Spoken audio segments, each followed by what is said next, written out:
Buenas tardes, qué gusto saludarlos, queridos amigos, en esta calurosa tarde de mayo en que tenemos el gusto de presentar el número 124 de la revista Estudios Jaliscienses, una revista que edita el Colegio de Jalisco, que ha salido todos sus números a lo largo de sus más de 30 años de existencia, con una puntualidad como ninguna, y que hoy dedica este número al centenario de la SEP, que se cumplirá dentro de unos meses.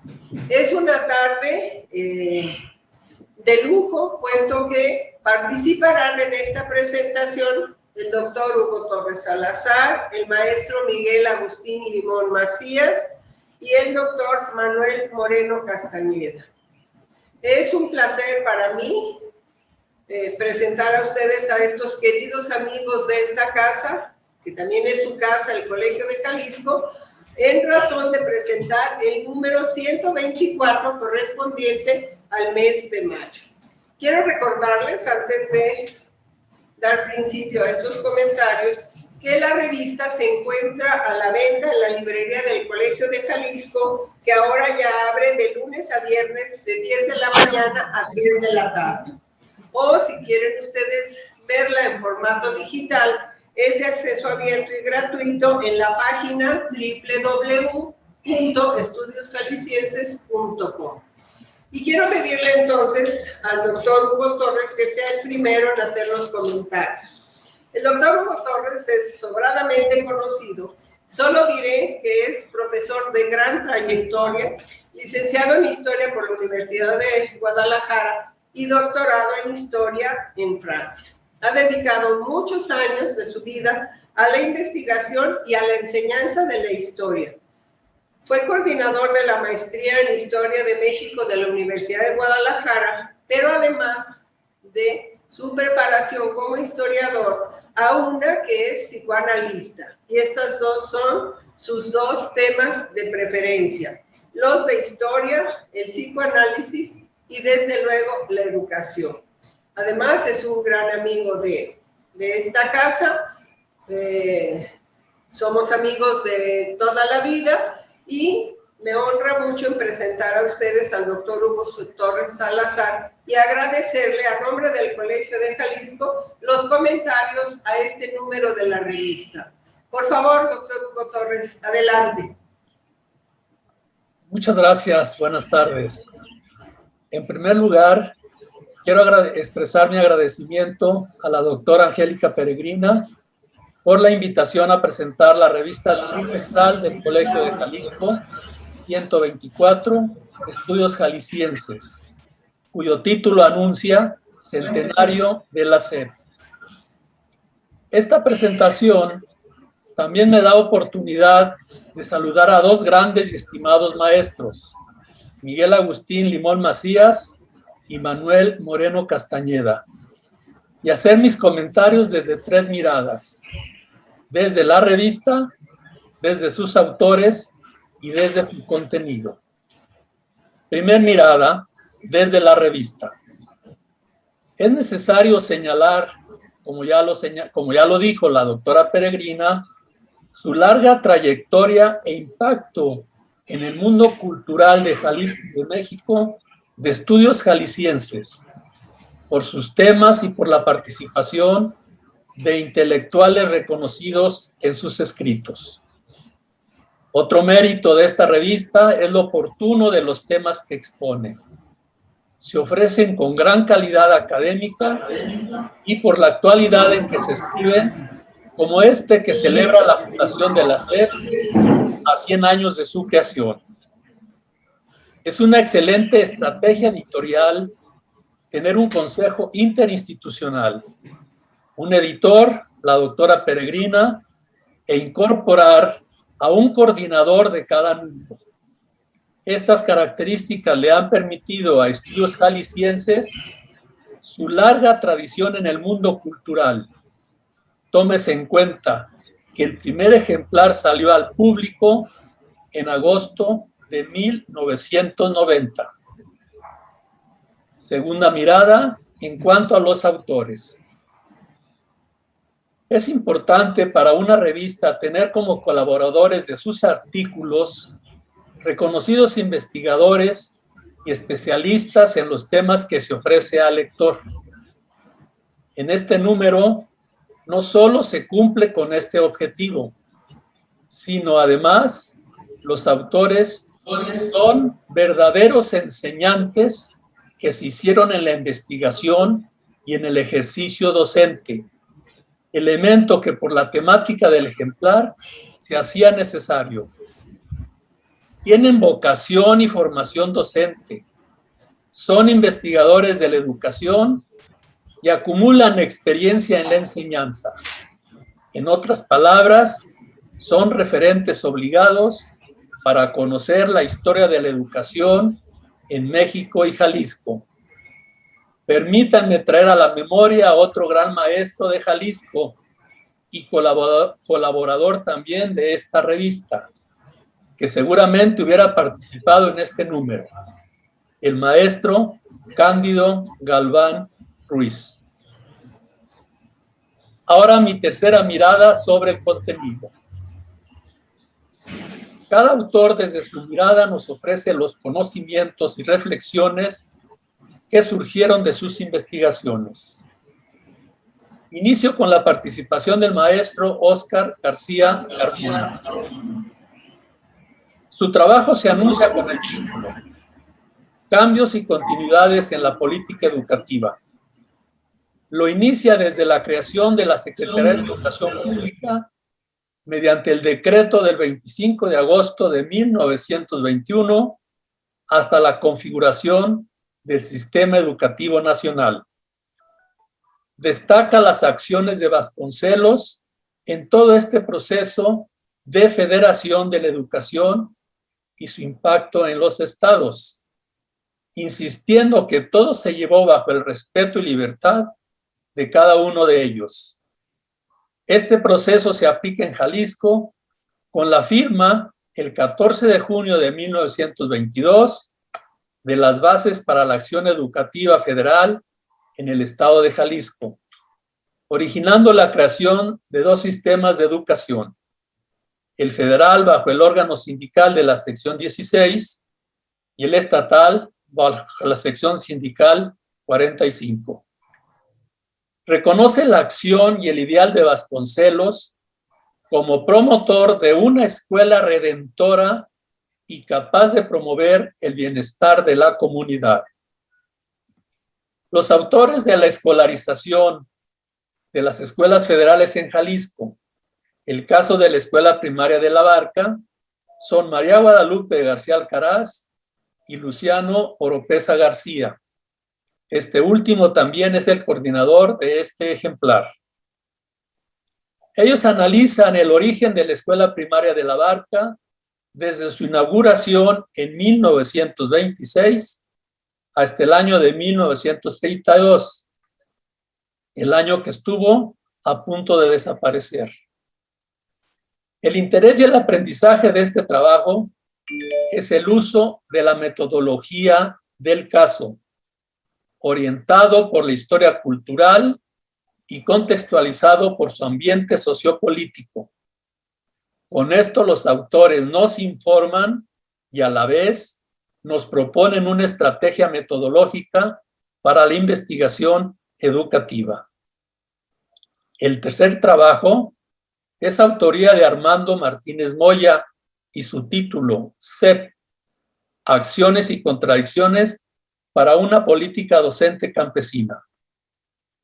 El autor sostiene que con la creación de la SEP, cito, se desplegó la política más importante y transformadora de toda la historia mexicana.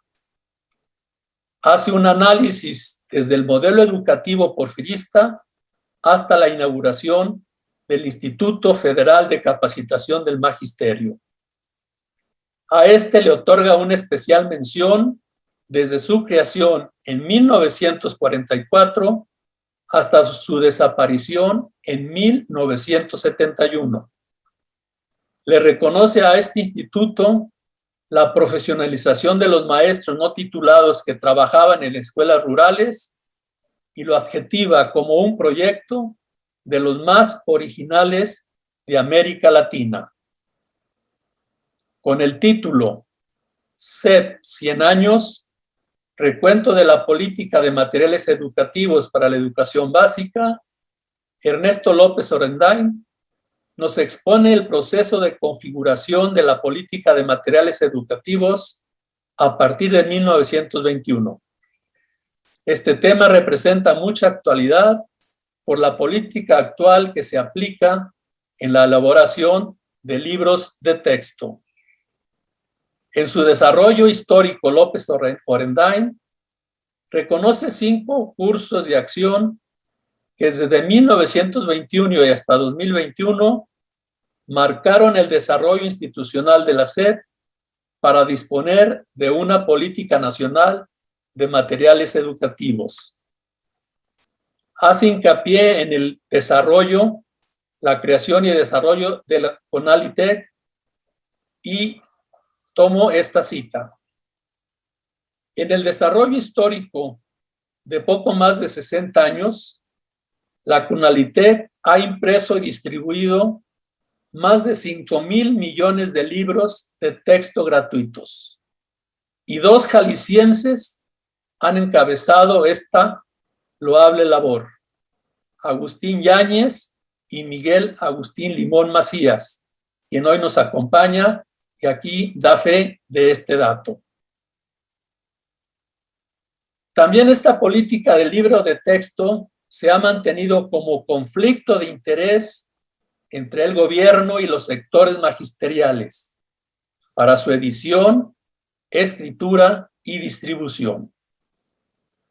Son autores del último capítulo, Un siglo de tecnologías educativas en las escuelas mexicanas, de la pizarra a la web, Rosa Noemí Moreno Ramos y Manuel Moreno Castañeda.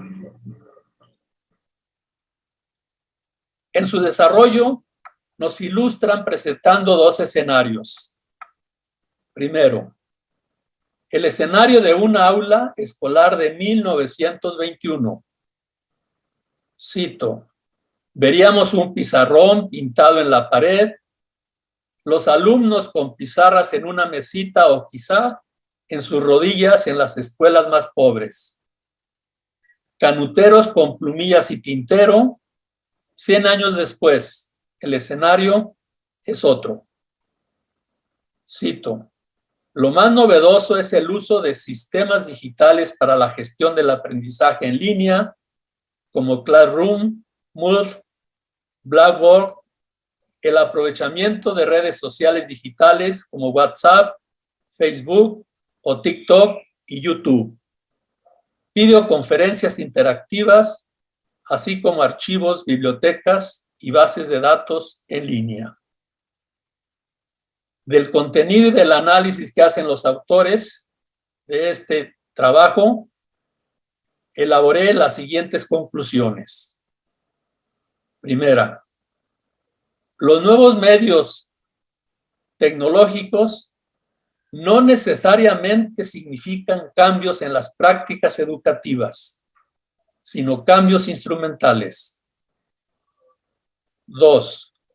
Los profesores utilizan los recursos que se establecen desde políticas y estrategias oficiales, pero también integran a su práctica educativa los que su iniciativa y creatividad les permite. 3. Se observa una acelerada incorporación de tecnologías electrónicas y digitales a partir del confinamiento por la pandemia del COVID-19. 4. Los docentes adecúan las mediaciones tecnológicas a sus contenidos escolares más allá de las políticas institucionales. Y el último, los recursos tecnológicos facilitan la desterritorialización y destemporalización de los sistemas y situaciones educativas. Las mediaciones pedagógicas se modifican y suceden fuera de los tiempos y espacios escolares que suelen estar limitados. Finalizo con mis reflexiones personales. Agradezco enormemente a la doctora Angélica Peregrina haberme invitado a la presentación de esta revista, porque en todos los escritos vi reflejada mi imagen como profesor.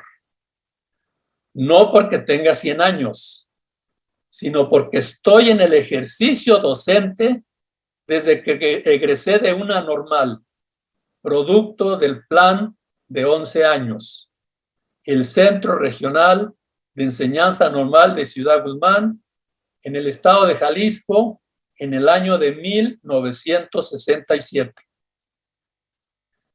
Me emocionó identificar los avances y logros que a través de la SEP en 100 años han tenido los profesores y la educación. Igual me decepcionó los rezagos que mantiene nuestra educación, la desigualdad que aún prevalece en esa división injusta entre la educación rural y la educación urbana, y entre los sectores magisteriales sindicalizados y las universidades, entre docentes e investigadores. Estoy de acuerdo en el uso y aplicación de los avances tecnológicos digitales en la enseñanza, obligados por la pandemia, y que exhibió de nuestros sistemas educativos sus virtudes, muy pocas, y sus grandes deficiencias. Lo que se ha mantenido en estos 100 años y ha hecho posible la práctica que dictamina nuestra Constitución de una educación pública y gratuita ha sido el etos pedagógico y el espíritu magisterial que identifica y enarbola a cada docente en el ejercicio profesional de su práctica. Muchísimas gracias. Muchísimas gracias, Hugo. Es verdaderamente muy satisfactorios tus comentarios y estas reflexiones maravillosas.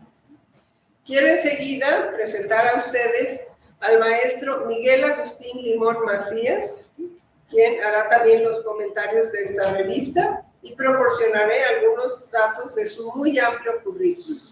Es licenciado en Administración de Empresas por el ITESO, realizó estudios de posgrado en Administración Pública en la Secretaría de la Presidencia y también en la Organización de los Estados Americanos. Fue secretario de Educación de Jalisco del gobierno de Alberto Cárdenas de 1998 a 2001. Fue director general de la Comisión Nacional de los Libros de Texto Gratuitos de 2006 a principios de 2013. En 2012 recibió el galardón Ángel de la Lectura que otorga Editorial Trillas. Además, ha sido asesor en educación de los gobiernos de Querétaro, Yucatán, Baja California, Puebla y la Dirección General de Educación Superior para Profesionales de la Educación de la SEP. Además, ha sido asesor en educación desde 1995, excepto en las etapas en las cuales ha sido funcionario. Y hoy nos honra con su presencia en el Colegio de Jalisco y con los comentarios que hará sobre el número 124 de nuestra revista Estudios Jaliscienses. Maestro, muchas gracias por aceptar la invitación. Se lo encomiamos. Adelante. Pues, al revés, yo les agradezco profundamente esta oportunidad de compartir con ustedes las grandes virtudes de este número. Agradezco en primer lugar a la doctora Angélica Peregrina, amiga desde hace mucho tiempo, por su invitación a que participara en este evento que inmediatamente acepté. Y al doctor Roberto Arias, presidente de esta institución, por también invitarme y por estar presente aquí en el colegio en esta presentación. Es encomiable el que se dedique este número a una institución que ha sido básica en la formación del Estado, del Estado mexicano y de todos nosotros. 1921, al estar concluyendo la etapa revolucionaria bélica, podríamos decir, entre el gobierno de Álvaro Obregón y encomienda al licenciado José Vasconcelos, entonces director de la escuela de la Universidad Nacional de México, la Secretaría de Educación Pública. Es un gran hecho. Simplemente voy a dar números de cuál era la situación de la educación en ese momento y la situación en el ciclo 1919-1920. El país tenía 14.3 millones de habitantes. Del censo de 2020 resultan poco más de 126 millones. O sea, nos hemos hecho 9 veces mayor el número de habitantes.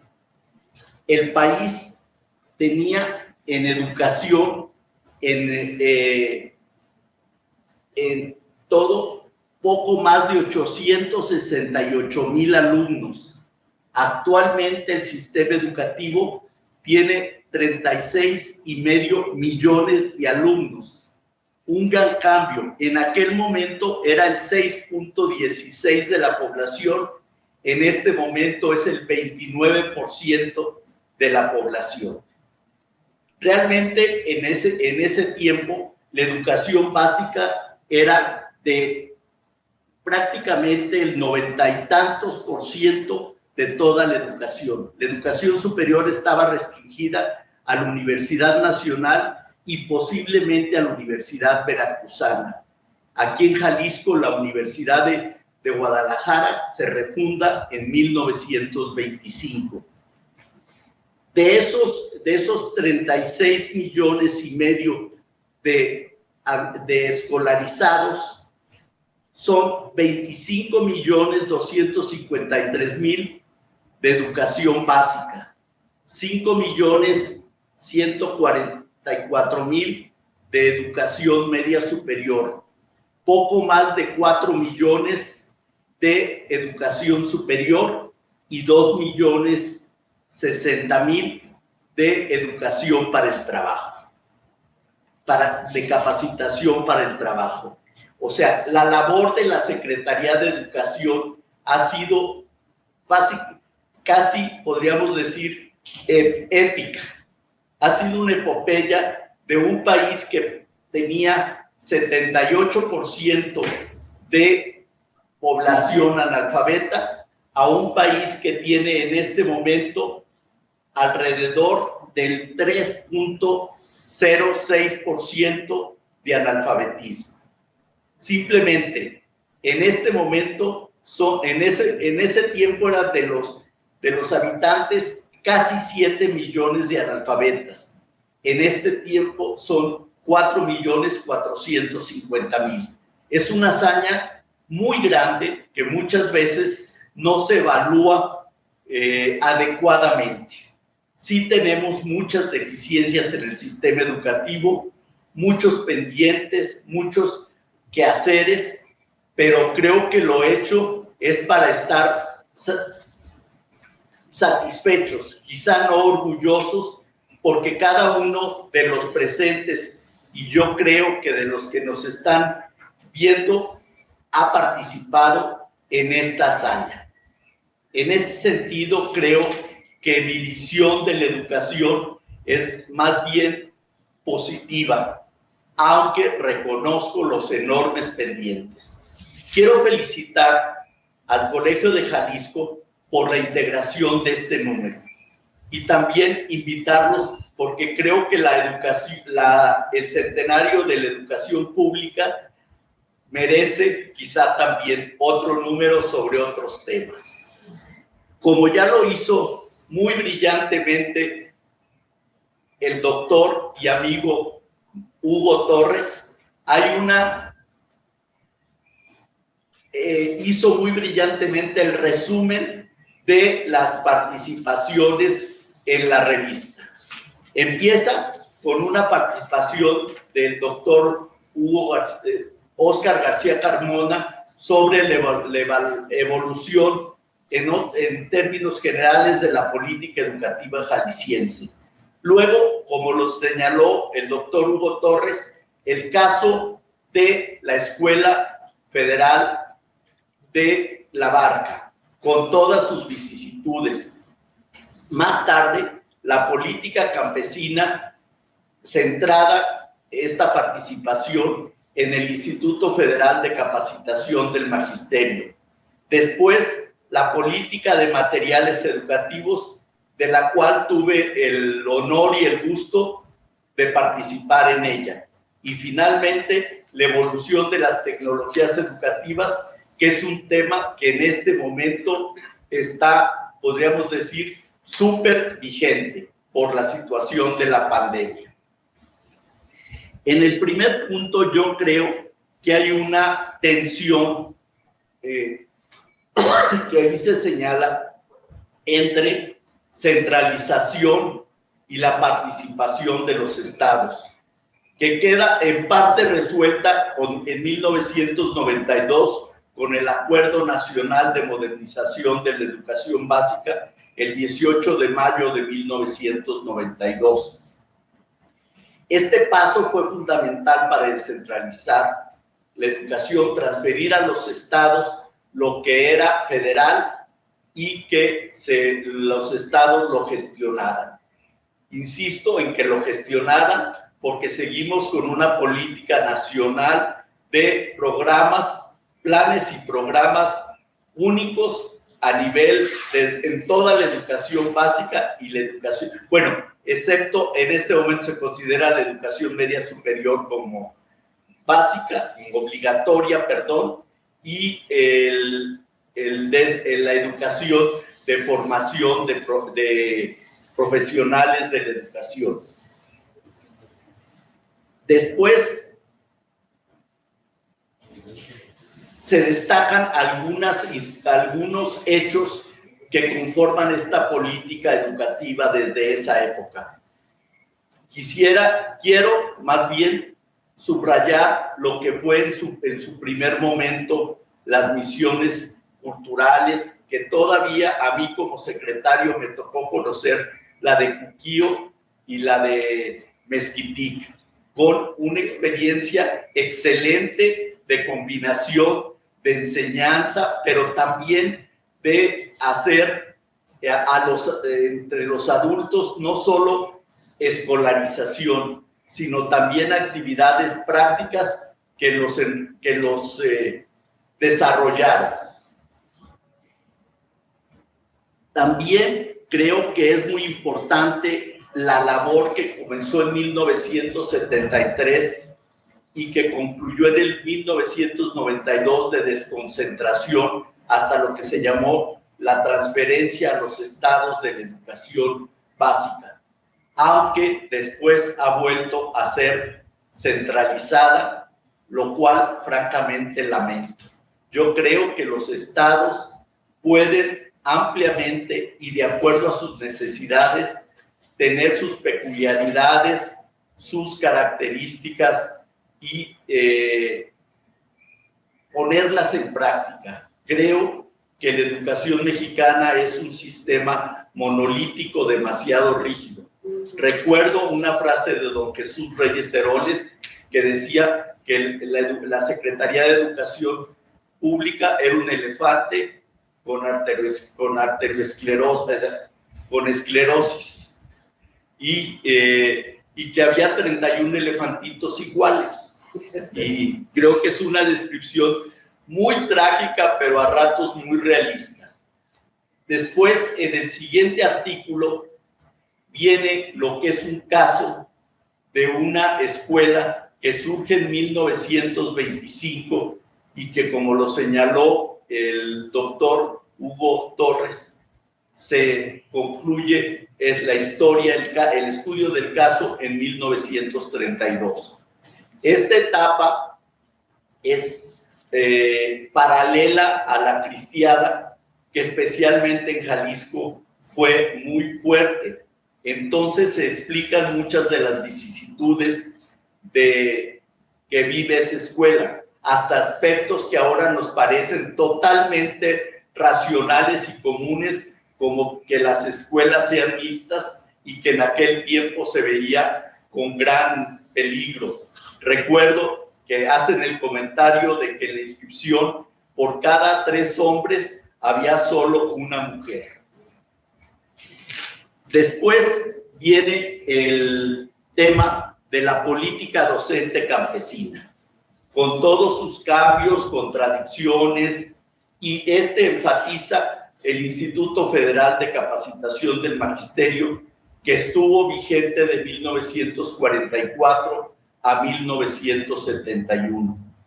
Hay que reconocer que la escuela rural fue un motor muy importante de la evolución del campo mexicano y de los campesinos, y que con esta labor se permitió a personas que, como en otro momento dice, que por ser tan pobres no podían ni siquiera aspirar a una escuela normal rural y que era su único medio.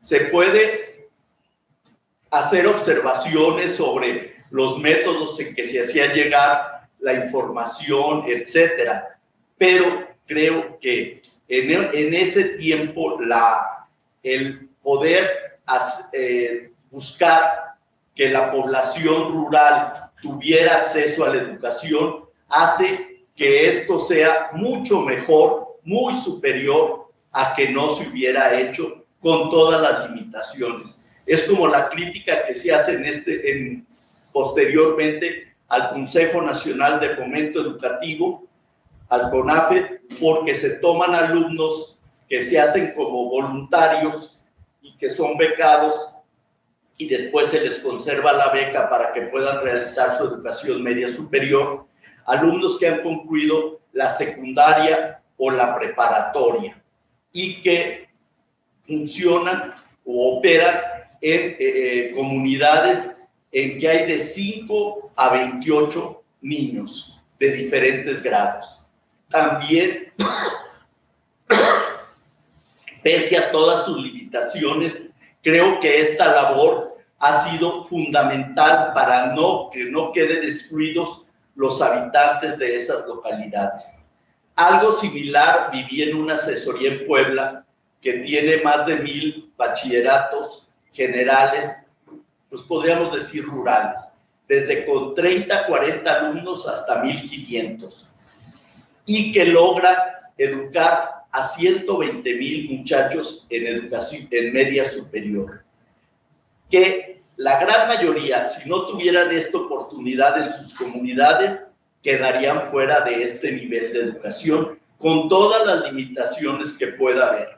Es optar por hacia un bien superior con un mal menor de falta de elementos de una escuela común con todo un sistema. Más adelante viene 100 años de materiales educativos. Empieza con la labor que hace el licenciado José Vasconcelos de alfabetizar, generar el departamento editorial y de bibliotecas, y a través de él hacer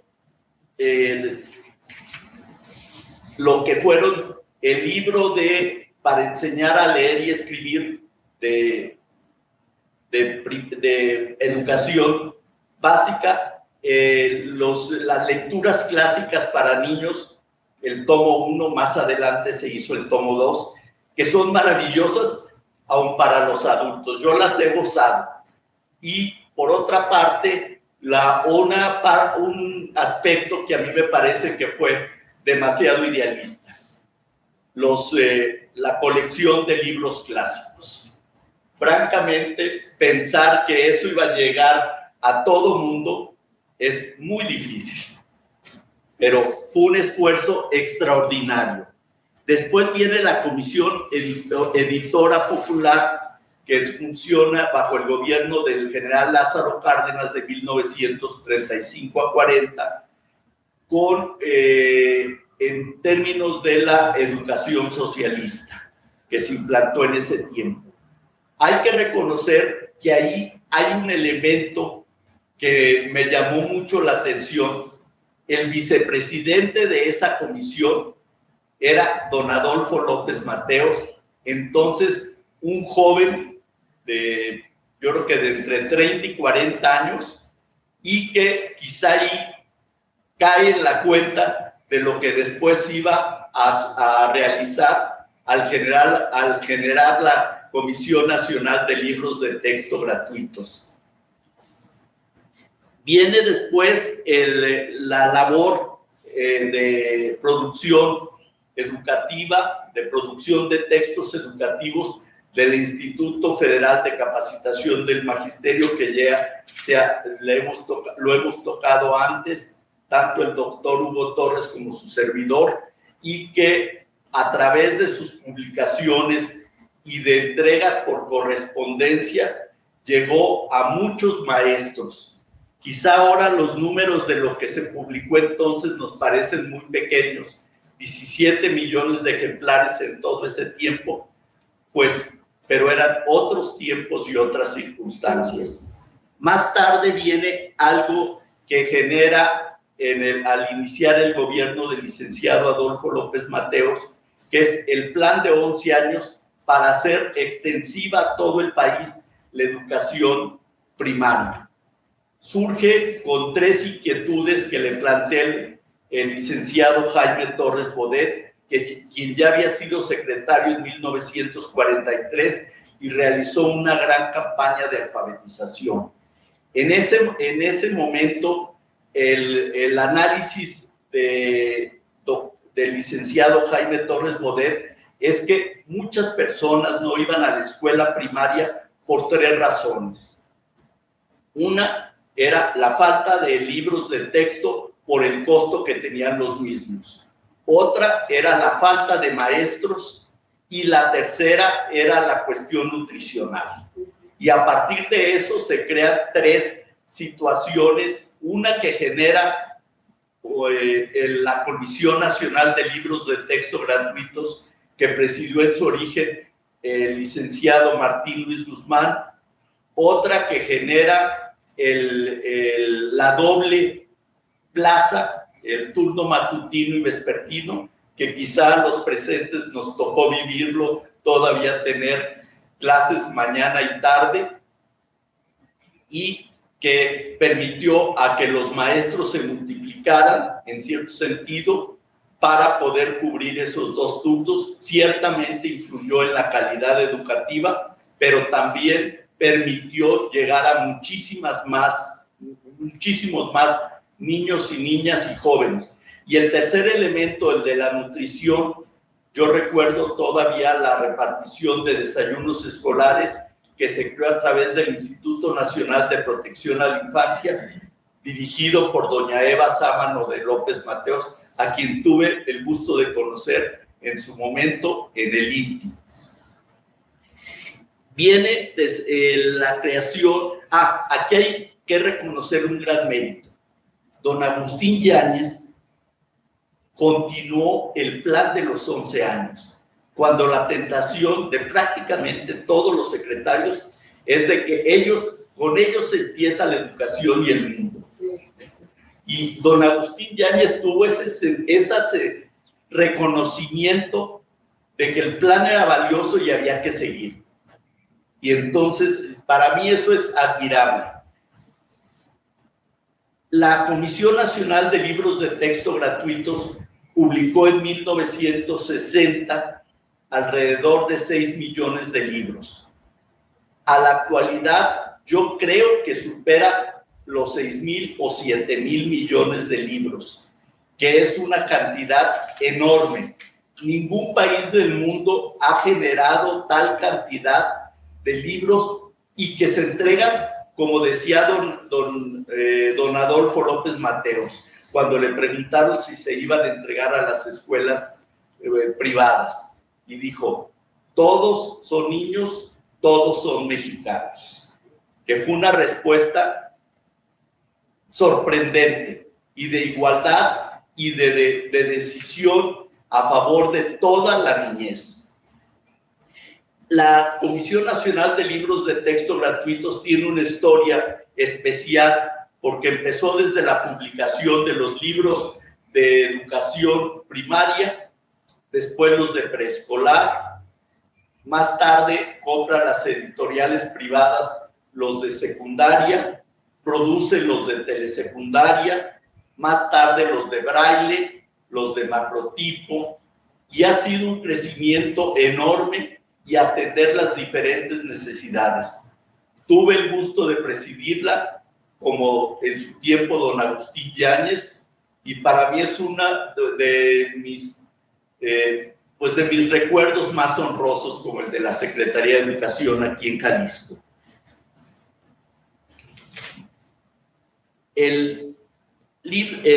La revista termina con un tema de gran actualidad, el uso de las tecnologías educativas. Empieza, como describía mi abuelita, lo digo claramente, que ellas tenían su pizarra en la cual escribían y la maestra en el pizarrón. Y borraban y todo eso, era menos extensivo el uso de cuadernos y lápices. Y como dice allí, quizá en algunas escuelas o en muchas escuelas, por la situación de los niños, ni siquiera había mesabancos, como los tuvimos nosotros, y que eran de 2 en 2. Ahora son individuales, que eso también tiene un mensaje. De eso a lo que ha sucedido actualmente, después con otros métodos educativos, como fue con otros usos de tecnologías, que ha sido las filminas, los proyectores, etcétera, hasta lo que es actualmente la web, que por situación de necesidad se convirtió en el medio. Y qué bueno, o sea, no es perfecto y tiene muchas debilidades. Una, y para mí la mayor, es la inequidad, la segmentación que hace. Simplemente una familia con posibilidades tiene para cada niño una computadora o un iPad o un teléfono celular inteligente. Pero ¿cuántas personas no tienen acceso a ninguno de estos medios o tienen uno solo para 4 niños en un departamento de 60, 80 o 100 metros cuadrados? Entonces, eso hace que la inequidad, desde mi punto de vista, en este año, no por cuestión de la Secretaría de Educación, se ha acrecentado. No sabemos en este momento cuál ha sido la deserción, sobre todo a nivel de media superior y de secundaria, pero creo que la inequidad ha crecido. Y ahí hacen un tema que a mí me parece muy importante. La tecnología es el medio, el fin es la educación. Creo que eso hay que entenderlo como fundamental. La tecnología es un instrumento que se puede usar o no se puede usar, que el maestro y los alumnos escogerán aquello que más se adecua a su situación y a sus posibilidades, y que seguimos usando, como también ahí lo dice, el cuaderno, ahora no el lápiz, la pluma, y son elementos claves en la educación actual también. De nuevo, los felicito al Colegio de Jalisco por este número, por esta labor de difusión y de celebración de los 100 años de la educación, de la creación de la Secretaría de Educación. Para mí ha sido un honor participar en esta reunión y también en su momento formar parte de esta labor que yo considero ética. Muchas gracias. Muchas gracias, maestro Miguel Agustín Limón. Es excepcional el análisis que usted ha hecho, trayendo a colación pues toda esta información que tuvo usted en sus manos en la Comisión de Libros de Texto Gratuitos. Ahora toca el turno, por parte de los autores, al maestro Manuel Moreno Castañeda, al doctor Manuel Moreno Castañeda. Lo que pasa es que toda la vida le hemos dicho el maestro y al profe, entonces por ahí se nos quedó la costumbre. Lo que más me gusta es el profe. Eso, ya lo sé. Es un currículum muy, muy extenso. Solo diré que es y ha sido maestro en todos los niveles y un gran formador de profesores. Y además fue fundador y rector del sistema de universidad virtual de la Universidad de Guadalajara. Y como ahora le gusta que le digamos que es investigador jubilado y experto en educación, pues para mí fue una gran satisfacción que haya querido participar en esta revista y que junto con Rosa Noemí hayan hecho este artículo sobre las tecnologías educativas, este recorrido de 100 años. Y hoy le pedimos que pues, externe sus comentarios y la defensa y la réplica a nombre de los autores de esta revista, a quienes desde aquí les agradezco muchísimo su participación. Muchas gracias, Manuel. Adelante, por favor.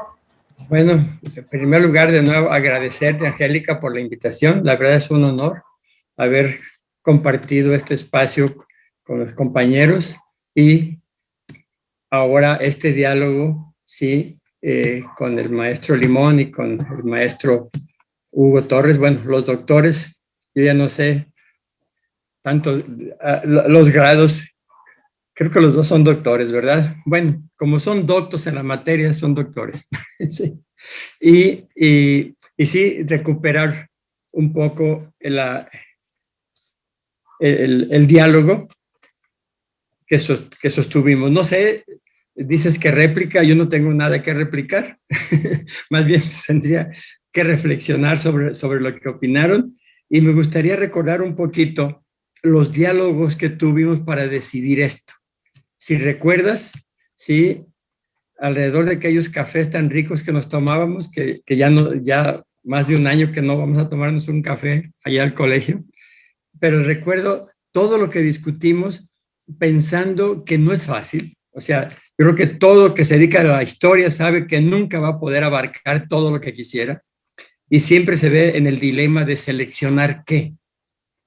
Entonces estuvimos platicando y de manera que pudiera haber temas que representaran tanto lo macro como lo micro, por eso lo de las políticas, pero también la escuela, pero también los materiales, pero que también abarcaran los diferentes elementos como es la docencia, la investigación, los recursos y materiales educativos, las escuelas, pero al mismo tiempo tener esa visión local desde lo nacional y nacional desde lo local.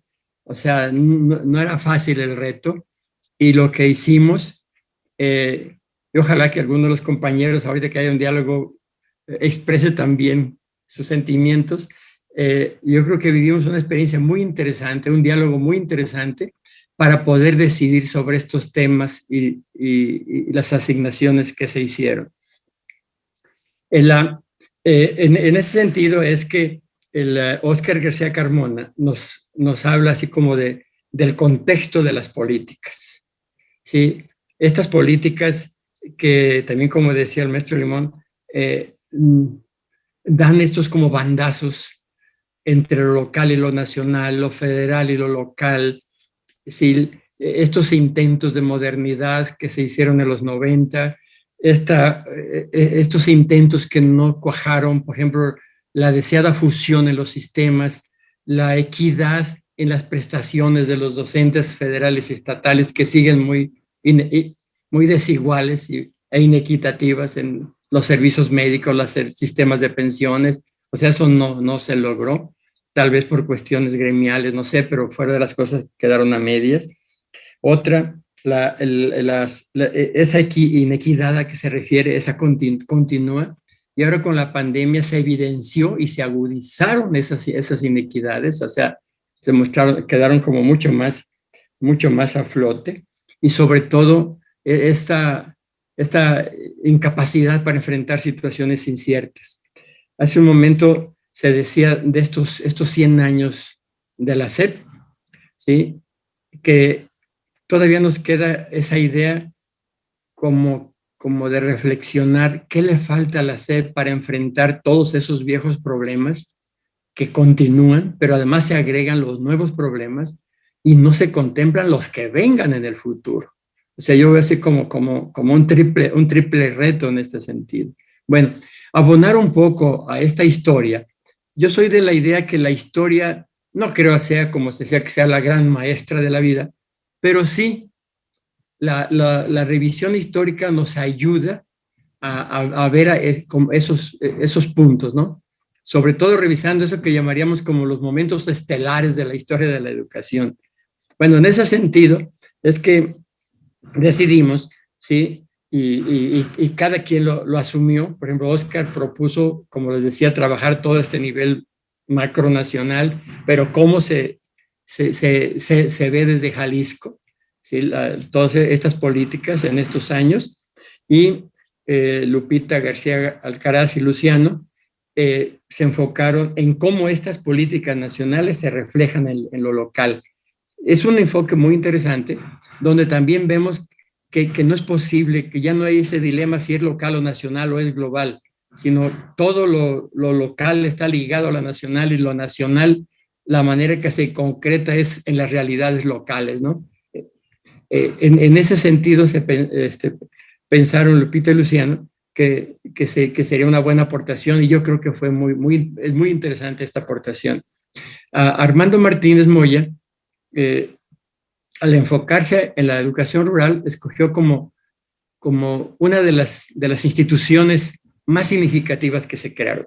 A mí esta me llegó mucho porque, bueno, en primer lugar, de los 100 años de la Secretaría de Educación, a mí me ha tocado vivir por lo menos 71.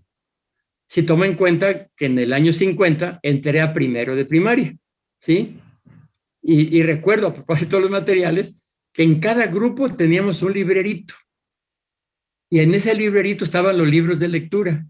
Los mismos libros de lectura que habían leído no sé cuántas generaciones antes, todos deshechos, pero muy lindos, ¿sí? Bueno, y luego ya como profesor, en los 60 ya me tocó trabajar con los libros de texto del plan de 11 años. Entonces, de alguna manera, el leer esto y escribir me trae muchos recuerdos de la vida, por ejemplo, sobre todo el IFSM. Yo soy uno de esos profesores rurales que gracias a este instituto pudieron estudiar, ¿sí? Yo a mis 16 años era alfabetizador allá en el Grullo, alfabetizando adultos muchos años mayores que yo, y la directora de la escuela me dijo del instituto que tal vez me aceptaran como alfabetizador, y me aceptaron. Entonces me pasé mis 6 años estudiando en el instituto, y sobre todo ahí fue donde me empezó a gustar la educación a distancia. No solo por los materiales impresos, porque también se usaba un sistema de radio de onda corta, que no sé por sus edades si ustedes han oído hablar de eso, ¿sí? Pero era un radio que se oía en todo el mundo, pero se oía como burbujitas, y ahí entre las burbujitas alcanzábamos a escuchar las clases de los profesores. Bueno, entonces yo creo que en este punto se rescata como una alternativa a la formación de profesores. De hecho, este instituto fue la primera institución nacional de educación a distancia, porque en una vez en la UNAM, los de la UNAM decían que ellos habían sido la primera institución a distancia del país, pero no, ¿sí? Desde los 50 ya el instituto había surgido.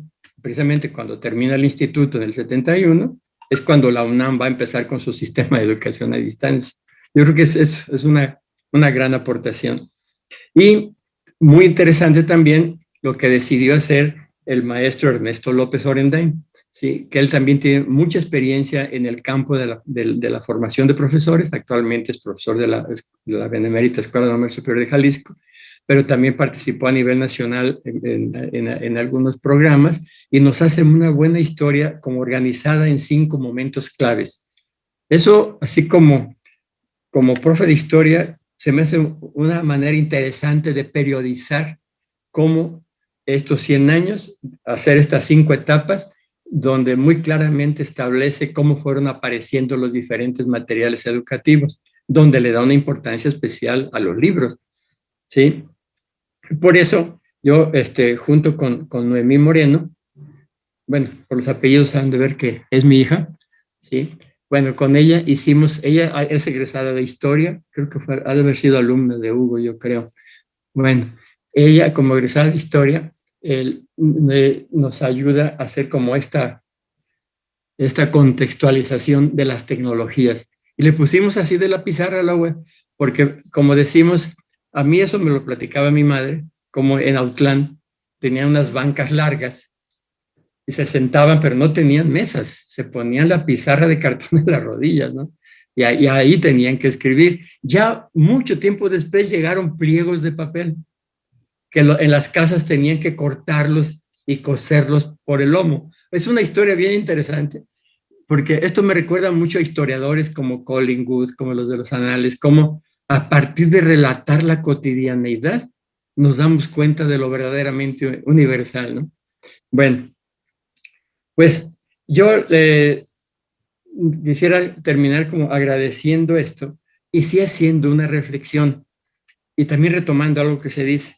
Después de 100 años de la Secretaría de Educación Pública, ¿qué hacer con todos esos pendientes? Por ejemplo, también se mencionaba, estas decisiones de entre lo federal y lo estatal, que de repente se centraliza, de repente inapropiadamente se le dice federalizar a lo que se centraliza y se centraliza a lo federalizable, es una ambigüedad de conceptos ahí que muy difíciles de entender y que y realmente siguen separados.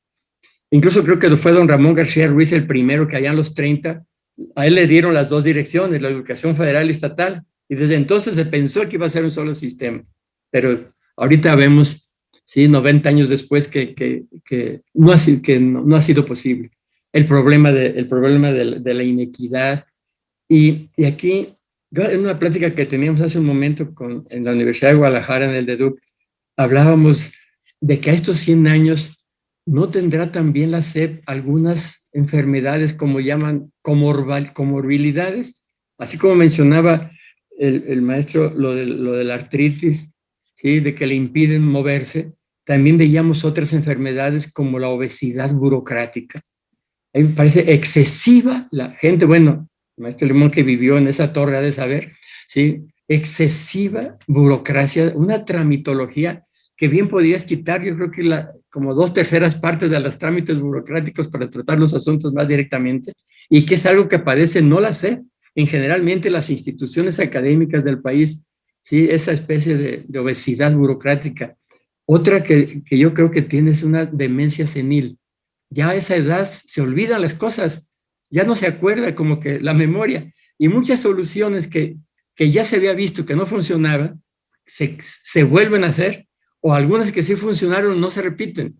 Yo creo que ese problema de la demencia senil también hay que curárselo, pero sí, como en todo cumpleaños, yo le deseo a la SEP un feliz cumpleaños, pero que reflexionen que es necesario, como en todos cumpleaños, pensar en lo que ha sucedido, cómo lo hemos hecho, qué hicimos en el pasado para llegar a ser lo que somos actualmente y qué necesitaríamos hacer ahorita para llegar a ese escenario educativo deseable para los mexicanos. Muchas gracias. Muchas gracias, Manuel. Excelentes reflexiones. Y sí, le deseamos todo lo mejor a la SEP.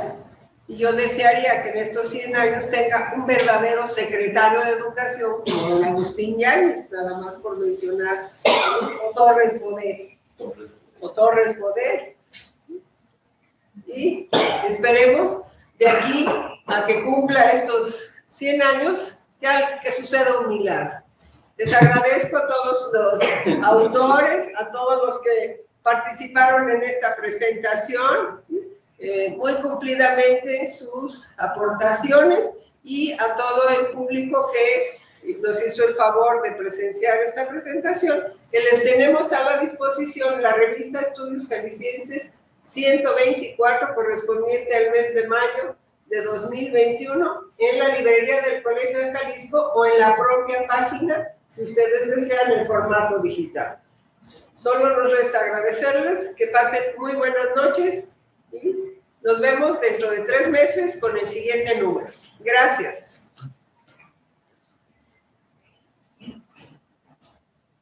Gracias, que descansen y que sean felices toda la vida. Igualmente. Igualmente.